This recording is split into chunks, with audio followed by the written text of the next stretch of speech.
This week, Mr. John Strand is traveling. Matt Alderman will be filling in. We're going to talk about the evolution of vulnerability management. I thought since Matt and I were doing the show, it was a good opportunity to talk about vulnerability management and kind of where we stand today, as Matt and I both worked for Tenable, and a lot of time has passed. So we'll get an update there. Let's see. In the enterprise security news, Cisco unlocks IoT potential with intent-based networking. Qualys extends their cloud platform with patch management. Tenable announces the general availability of predictive prioritization. And Lacework announces security support for Azure and Multicloud environments. Stay tuned for all that and more on this episode of Enterprise Security Weekly. This is Security Weekly, for security professionals, by security professionals. Broadcasting live from G-Unit Studios in Rhode Island, it's the show where we talk security vendors and aren't afraid to name names. It's Enterprise Security Weekly. Signal Sciences secures the most important web applications, APIs, and microservices of the world's leading companies. Protecting over 7,500 applications and 150 billion production requests per week, Signal Sciences Next-Gen WAF and RASP help companies increase security and maintain site reliability without sacrificing velocity, all at the lowest total cost of ownership. Signal Sciences' patented technology protects any application against any attack, with integrations into any DevOps toolchain. Signal Sciences, demand more from your WAF. Learn more at signalsciences.com/PSW. Are you worried about PCI compliance? Does your development team understand or care about security? Are you ready to face a breach of your customer's sensitive data? See the worst that can happen before it does. Black Hills Information Security can help you help management see the future. Email consulting@blackhillsinfosec.com to find out how a web application penetration test can mitigate the risk before you go live. Welcome to Enterprise Security Weekly, episode number 126 for February 13th, 2019. That's right, fellas. This is the day where we go buy Valentine's Day gifts for our significant others. I'm, of course, your host, Paul Asadorian, joined by Matt Alderman. Matt, welcome. Thank you, Paul. Did you get Studio your 3.0? 3.0, that's right. And then there's going to be a 4.0. There will be a 4.0. After that. Yes. So did you do your Valentine's Day shopping, Matt? Of course not. We moved on Monday. Yeah. I got the studio barely set up Monday night because we were supposed to do a pre-recorded interview that got moved. And so this is the first recording out of Studio 3.0. So no, I haven't had time yet. And Lauren's just over there a little ways, so we better not. We better not talk about that. We better start talking about security so she tunes us out, right? Right. Oh, couple of quick announcements. Rsa Conference is coming up March 4th through the 8th. Please visit rsaconference.com/securityweekly-US19. Use the discount code 5U9SWFD. Get you $100 off the full conference pass. You can, of course, book an interview with us. The interviews are paid and will air on this show. And we'd like to talk about the problem you solve, your solution, and why it's better than everyone else. We record that snippet at RSA, and then we air it on this show, which is awesome. You can also do a free briefing with Matt and or myself. Those are free. We like to learn about the various security vendors. Now, we do get to pick which ones that we do briefings with. So Matt and I will be choosing wisely, and those briefings are free. So if you're interested in either of those items, you can go to securityweekly.com/conference request. We have, just so you know, Paul, we've got about, I think, 50 free briefing requests and only about 14, maybe 18 slots, depends on how we do with the interview segment. So we're starting to get full. We've got a few of the sponsored interviews left, but I got a ton of requests for the free ones. So we'll go through those in a couple of weeks. Well, it's interesting. The paid interviews are kind of like a condensed down briefing, but for public consumption. Correct. So yeah, and by airing them here, a lot of people get visibility to them on this network because we get, average, a little over 19,000, almost 20,000 downloads for the show. So pretty broad exposure for anybody who does that in a kind of a condensed format. Yeah, absolutely. The first webcast of 2019 is upon us. You can register at securityweekly.com/ I can't say / for some reason, securityweekly.com/webcasts. This will be with Extra Hop as our sponsor. Rise above complex workflows, practical ways to accelerate incident response. I'll be talking about some of the network and security monitoring that I've been doing, the projects that I've been working on. And Matt from Extra Hop will talk about the awesome tools and extra capabilities that you can build upon your infrastructure with using Extra Hop's tools. We'll talk, DNS is one of the things that Matt and I were talking about. And there's so many ways to tunnel out DNS. And when the attackers do that, I'm like, but if you were looking for this type of DNS traffic in this, way, I'd find you every time. And they're like, yeah. And Matt from Extra Hop's like, yeah, we can show you how to do that. So it's going to be awesome. securityweekly.com/webcasts. Make sure you go register today. Alrighty, we're going to start with the enterprise security news. Cisco has a lot of buzzwords in this first one, Matt. They've got IoT and this new one that I keep seeing called intent-based networking, which is kind of like, I think of it as sort of like zero trust, sort of like the AI and machine learning type stuff that we do with firewall policies, that kind of thing, right? Because we no longer live in the world where you've got a source IP address and a destination IP address. That's very simplistic. I mean, my rules for my firewalls today are very simplistic, right? The things that get more complicated are what applications are allowed to talk to which applications. And that's where I think intent-based comes in, correct? Yeah, I think it's this concept of what is the device supposed to be doing? What does it normally communicate with? What does it do when it communicates? And can you kind of enforce aspects of that behavior around this concept of intent-based security? Because these IoT devices, whether they're in the home or in the industrial use, and they talk about industrial IoT here a lot because that's kind of the broader commercial use case of this, there's a lot of different devices and they do a lot of different things. And it would be really hard to monitor aspects of this. We saw this with some of the early IoT vendors that are really looking at, based on the device, based on what type of device it is, here's what we expect it to do. And now if you can enforce aspects of that at the networking layer, that's pretty cool. It's interesting. I don't know if I ever told you my story about Palo Alto, right? Because I think we're in a similar place when it comes to the new zero trust networking and intent-based networking.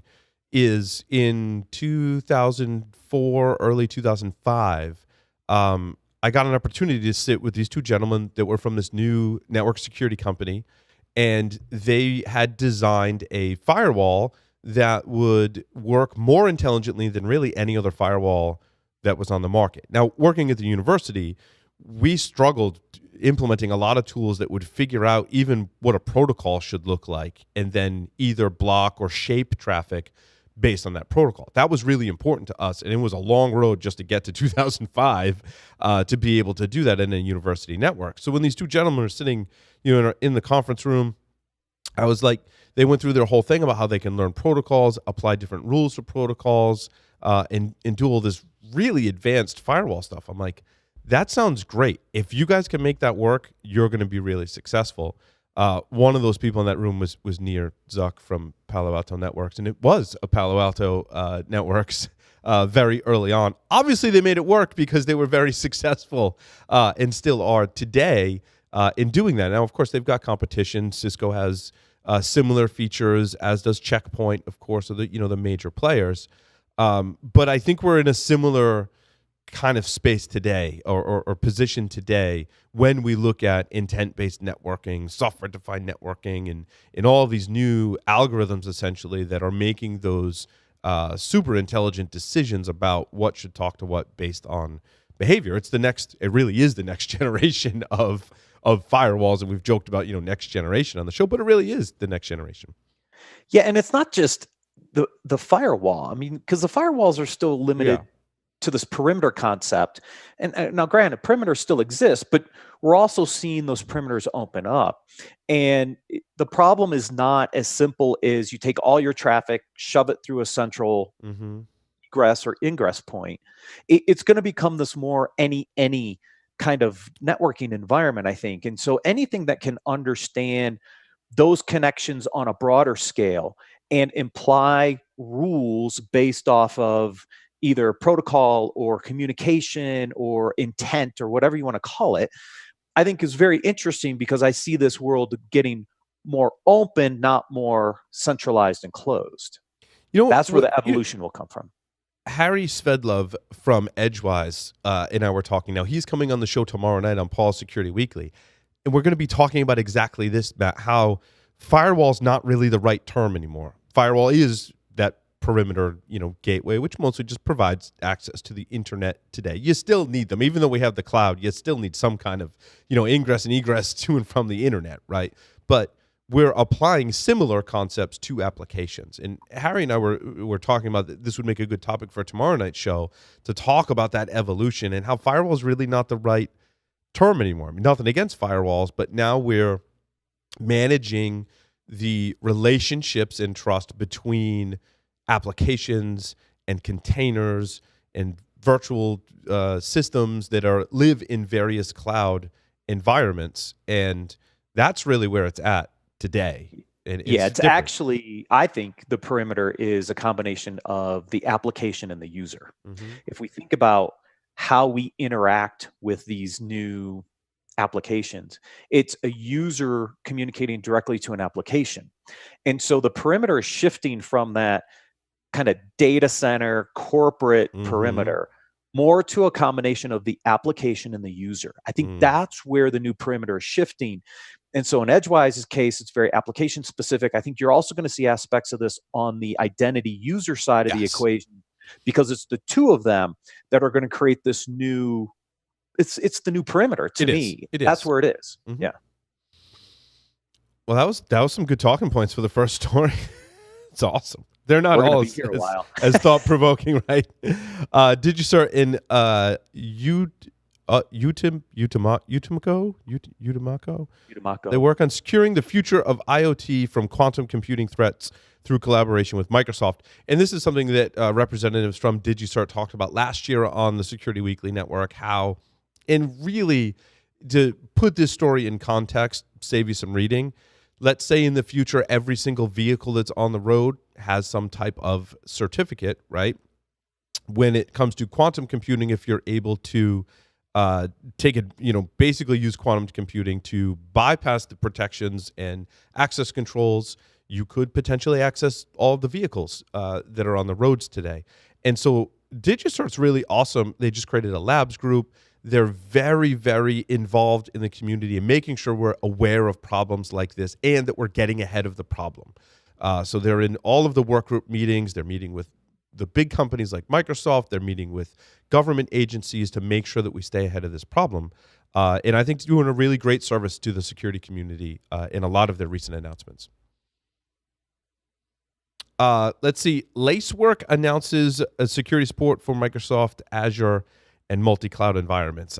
I don't know that this is really news anymore, Matt, but I think that if you're providing security services today, I mean, pretty much on your roadmap is you got to support at least the three major cloud platforms from Microsoft, Google, and Amazon, right? I mean, that's table stakes today.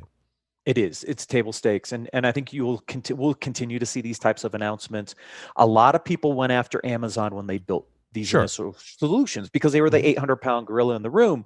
But look, Azure on the Microsoft side is getting a lot of growth and adoption, primarily because of the way Microsoft is bundling it as part of the enterprise license agreement. Yeah. And so you're going to continue to see people move from Amazon-only solutions to Azure-based solutions, and then eventually to Google Cloud Platform as kind of the third.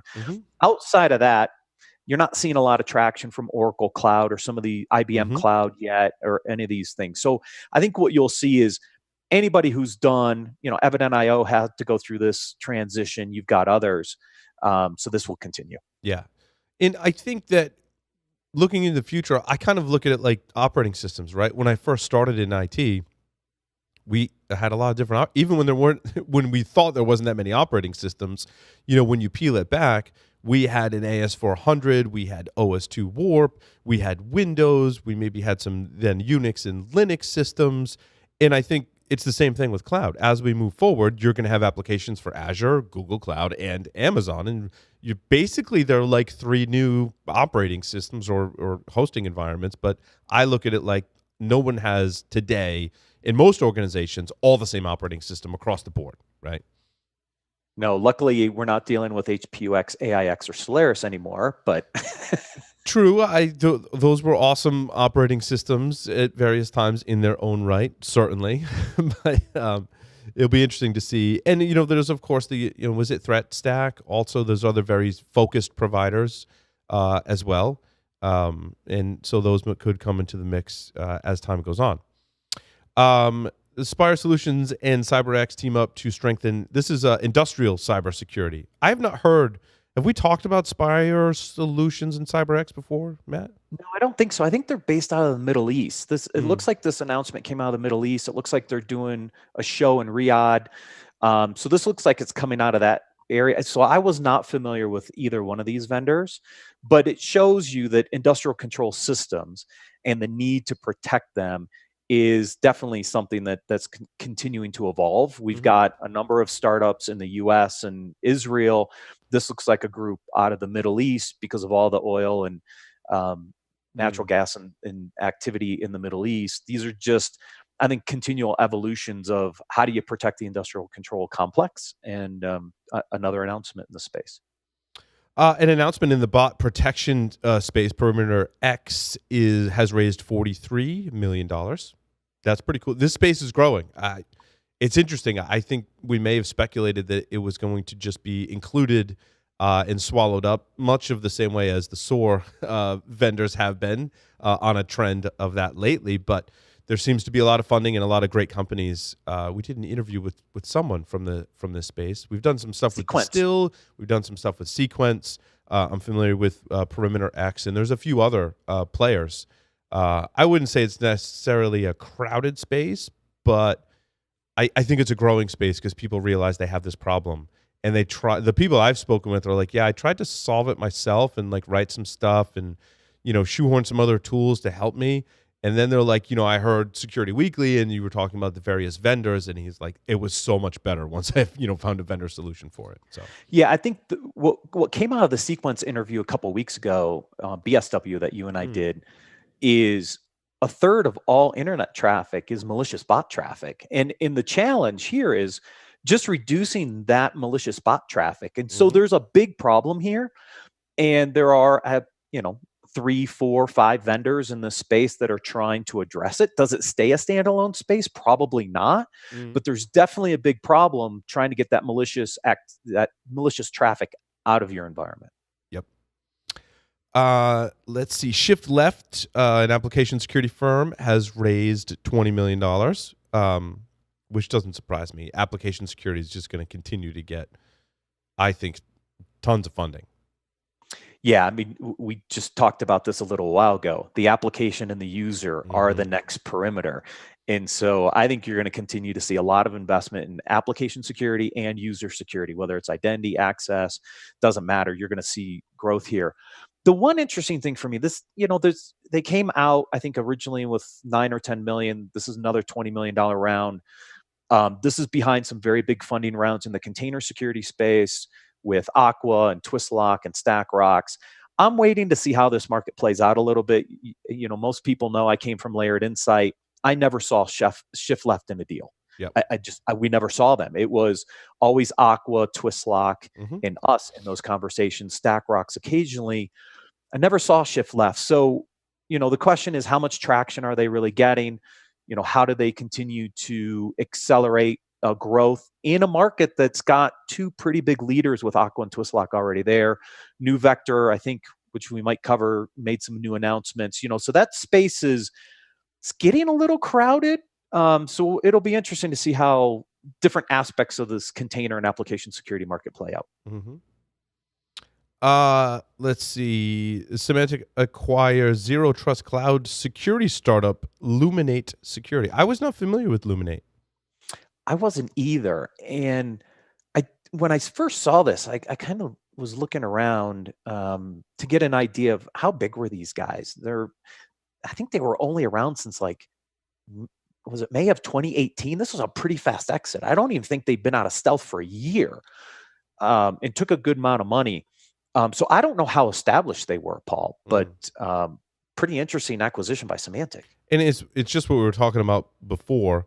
And I was going to mention this, the Zero Trust Enterprise security model developed by Google, which shifts access control from the network perimeter to individual users and devices. In fact, Wendy Nather, I think she's still at Duo. Duo was supporting this Google initiative as well.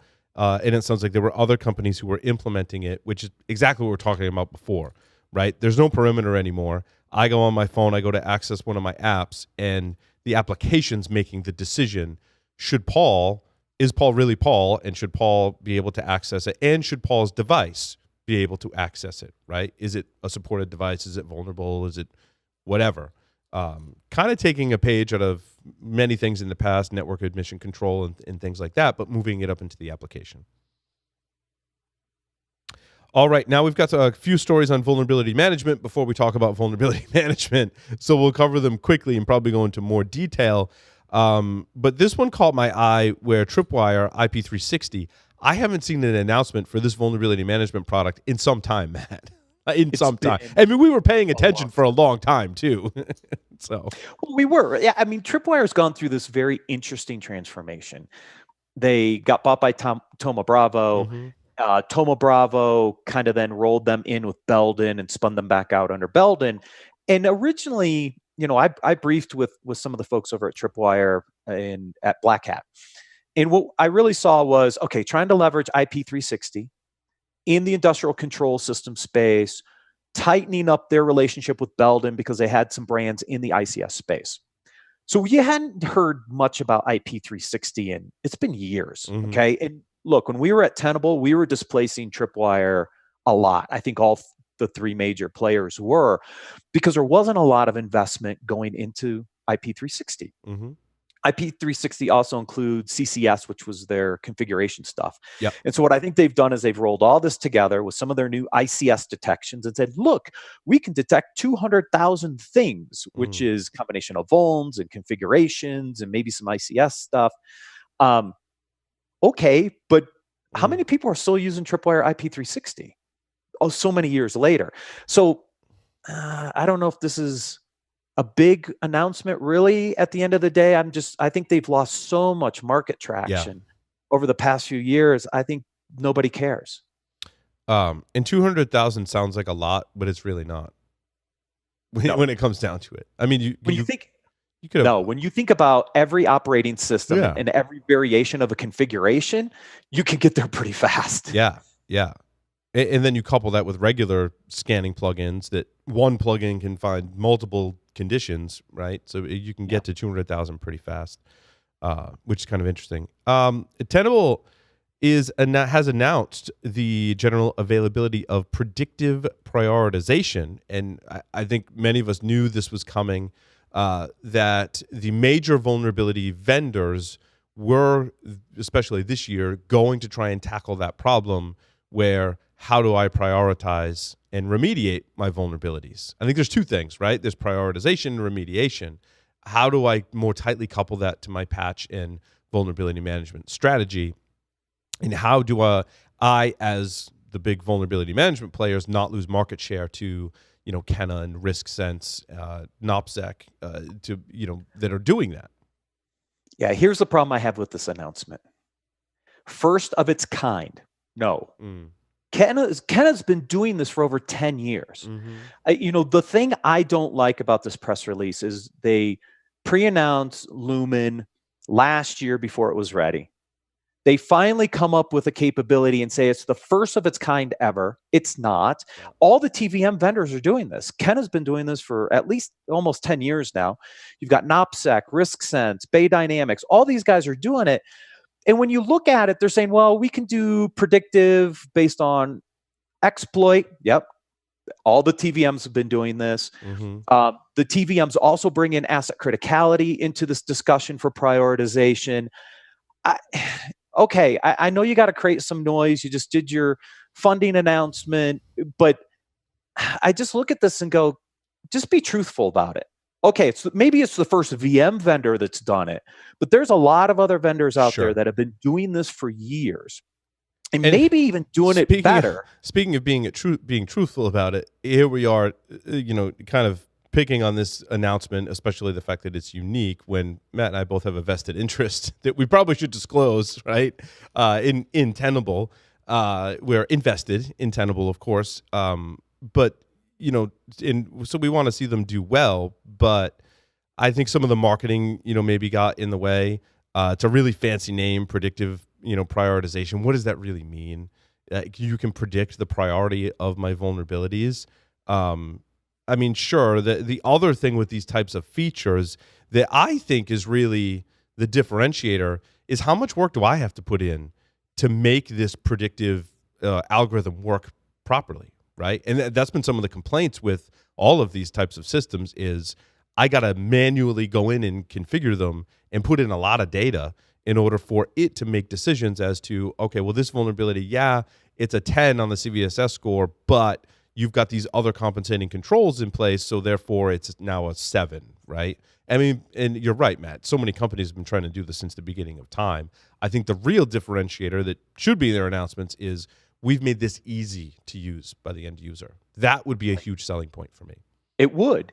And it would also be very interesting to say, look, we'll integrate data from other sources, which I don't think I saw in this release either, because that's where the TVM vendors have an advantage actually right now, is because they'll pull data from Tenable, Qualys, Rapid7, device and application. They're pulling Veracode and Black Duck and all this other stuff. I mean, if you want to think about true vulnerability prioritization, we'll talk about this in our evolution segment. It's not just about one source of data anymore for vulnerabilities. The sources are wide. And even though you have these capabilities within a single vendor, how many people are using Tenable to do device, application, container, and whatever other vulnerability detections you need to do? You're not, because you're using multiple solutions because you're still using best of breed. Who's going to bring all that data together and prioritize across that whole set of data? That's the other thing I'd like to see is open it up, allow integration, leverage those models, make it easy. Then maybe there's a big story here. This is just a catch up with the Luminate announcement that was premature to say, look, we finally have something. I think the major announcement from the VM space right now is from Qualys. Certainly. Because this is game changing. This is something we've been, so many have been advocating for in the VM space, is to say, look, you can discover all my vulnerabilities and configure, or many of them, and configuration, issues. Why can't you just help me patch it? Like, you're there, right? There was the time when everyone all of a sudden had an agent, right, that you could put on your systems, and you had authentication and authenticated scanning, and now container support and all of these things. And it's like, well, why can't I just go in and fix it? Why do I got to go get another tool or whatever? I just want to be able to fix issues. Qualys has made this announcement, it looks like. Huge news. This was the number one use case every customer asked me for when I was at Tenable. Give me a closed loop patch process. You identify the vulnerability, you know the patch is missing, apply the patch, rescan, and tell me that it's closed. Yes. And nobody was willing to go here. No one up until this point has been willing to go there. And I take my hat off to Philippe. Look, I work for them. I worked for Qualys for over 2.5 years, almost 3. And this was one of those lines Philippe was really not willing to cross, right? Is stepping over that line to take action. This is the first announcement that I've seen where Qualys is willing to say, look, there is a valid use case. There is a customer demand to go out and apply the patch. And I think this is game-changing in the VM space for these vendors, because for a long time, he was not willing to go there, and here we are. This is huge news this week. So that'll round out the news. We're going to talk more about vulnerability management coming up in the next segment, so stay tuned.